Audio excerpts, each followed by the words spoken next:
pergunta número 2. A nossa pergunta número 3 é: seu ídolo de infância. Qual era o seu ídolo de infância? Responde você primeiro agora, Rosa, que eu vou pensar. Tá bem. Então, o meu ídolo de infância, e que me marcou muito, foi ali já nos 10, 11 anos e que foi até a adolescência, foi o meu treinador de handball. Eu joguei handball muitos anos, fui federada de handball, e essa pessoa foi das pessoas que mais me transmitiu valores, para além dos meus pais, mas ele quase que substituiu aqui o papel de educador e de pai, porque ele gostava muito de mim, porque eu tinha já uma mente muito à frente e eu lia muito e ele estava-me sempre a trazer revistas. Na altura eu gostava muito de ler já coisas que não eram para a minha idade, mas que ele percebia, então trazia-me e transmitiu-me muitos dos valores que eu hoje transmito ao meu filho. Foi dessa pessoa, e esse treinador de handball felizmente foi homenageado. Ele tem um pavilhão na minha terra, porque ele foi realmente uma pessoa muito importante naquela altura, naquela fase, porque estamos a falar de já há muitos anos atrás, em que o desporto no feminino não era tão abrangente e não era tão praticado como hoje em dia. E ele agarrou numa terra pequena e conseguiu formar uma equipa que depois deu muitos frutos, porque nós fomos tricampeãs nacionais, nós viajamos muito pela Europa inteira e conseguimos pôr o nome daquela terra a circular no país, e ele depois foi homenageado, e esta é realmente, naquela altura da minha vida, se me perguntares o meu ídolo, não eram pessoas da música, não era aquela pessoa porque me ensinou muito daquilo que ainda hoje eu tenho como valores e princípios. Esse é o meu ídolo de infância, sem sombra de dúvida. Que legal. Eu só venho um na cabeça, porque ele é um dos meus mentores também. Aí, quando eu fazia algum curso e tinha uma dinâmica de listarem os 5 mentores, eu lembro até hoje que meus amigos ficavam rindo de mim, porque eu listava ele como mentor. Isso era, fiquei conhecido como eu listar ele como mentor. Mas, cara, na minha infância mesmo, o que eu admirava muito, que eu assistia mesmo, era o filme do Dragon Ball, cara. Era o Goku. Tu e o Dragon Ball.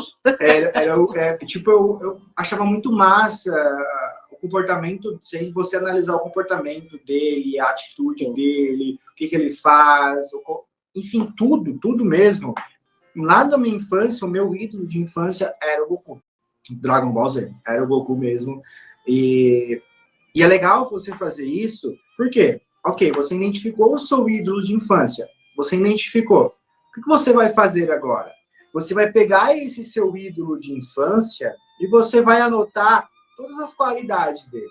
Escreva 5 qualidades dele do lado, que você admira nesse seu ídolo. Pega e escreva. Que isso você está começando a montar o seu quebra-cabeça de alinhamento de propósito. Porque tudo que você admirar nele está dentro de você. Exato. Tudo que você admirar nele está aí dentro de você, escondido de algum jeito. Então aqui já começamos a afunilar para o alinhamento do seu propósito. Pegue esse seu ídolo de infância e escreva todas as qualidades dele. Essa é uma das dinâmicas aqui para você fazer, para fazer esse alinhamento do seu propósito aqui. Show? Vamos para... Posso para a próxima, Rosa?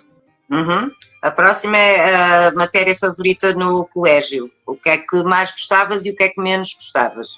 Então, posso começar com essa. A minha matéria que eu mais gostava, tirando a educação física, né? Que a nossa educação física aqui era só para jogar bola, só para jogar futebol. Nossa educação física que não tinha ensino na época, tirando a educação física, era matemática. Agora vocês sabem por que eu sou números. Era matemática. E a que eu menos gostava era português. Vai ter que me rir, porque é exatamente o contrário. Porque o que eu mais gostava era português e o que eu menos gostava era matemática. Percebes agora porque é que eu não sou números? Mas estas dinâmicas são muito engraçadas, porque realmente eu percebo agora porque é que eu escrevo muito, porque é que eu gosto tanto de escrever, porque é que eu gosto tanto de me expressar pela escrita e pelo português, porque eu lia muito, mas muito pequena, eu lia muito, tudo que eu apanhava que tinha letras, eu lia e escrevia muito, escrevia imenso. Eu comecei a escrever, tudo que era papéis que eu apanhava, eu escrevia. E português, realmente, eu sempre fui excelente aluna. Aliás, as minhas composições, não sei como é que se diz composições na escola, quando nós fazemos aqueles textinhos que os professores mandam fazer, aqui chama-se redação ou composição. Pronto, as minhas iam sempre para o quadro de honra, porque eram sempre... já tinham um conteúdo. Eu lembro-me de uma em que eu tirei... Agora, olha, estás a ver, estás-me a fazer lembrar de uma coisa. Eu tive uma composição que foi para o quadro de honra, que eu utilizei um termo, eu não tinha pensado nisto antes da live, eu utilizei um termo que tinha visto num livro de quadradinhos do Tio Patinhas, se não estou em erro, em que eles falavam, os mirins, os escuteiros, falavam da mãe natureza, e nós fomos fazer uma dessas composições sobre qualquer coisa, e eu utilizei esta expressão, mãe natureza, e não era muito normal naquela altura utilizar-se esta expressão, e a professora ficou encantada com aquilo, e agora é que eu estou a pensar, mãe natureza, e aquela composição teve muito tempo em exposição. Olha lá, não, isto agora veio-me assim de repente, nem me lembrava já disto. Essa é a dinâmica. Essa é a dinâmica. Pois é. Esse é o propósito da dinâmica mesmo. De a gente começar a puxar isso. Essa dinâmica vai fazendo você mexer com a sua criança interior. O Cantinho das Fadas colocou ali, ó. Eu odiava, vou te ajudar nessa dinâmica agora. Eu odiava matemática e adorava desenho. Ok, você adorava desenho lá na sua infância. Adorava desenhar. Beleza. Você gostava de desenhar. Ok. O desenho tem alguma relação com o seu ídolo? Olha as qualidades do seu ídolo. Comecem a relacionar isso. O desenho tem alguma coisa parecida com o seu ídolo de infância? Começa a fazer relacionar isso. E depois você relaciona o desenho, o ídolo, tudo junto com a lembrança que você teve. Começa a achar um ponto comum entre tudo isso. Comece já a achar um ponto comum. Aí você já vai começando a ter umas sacadas como a Rosa teve aqui.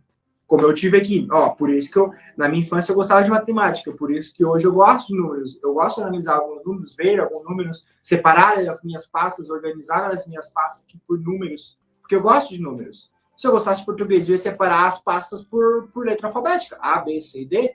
Eu separo tudo por números.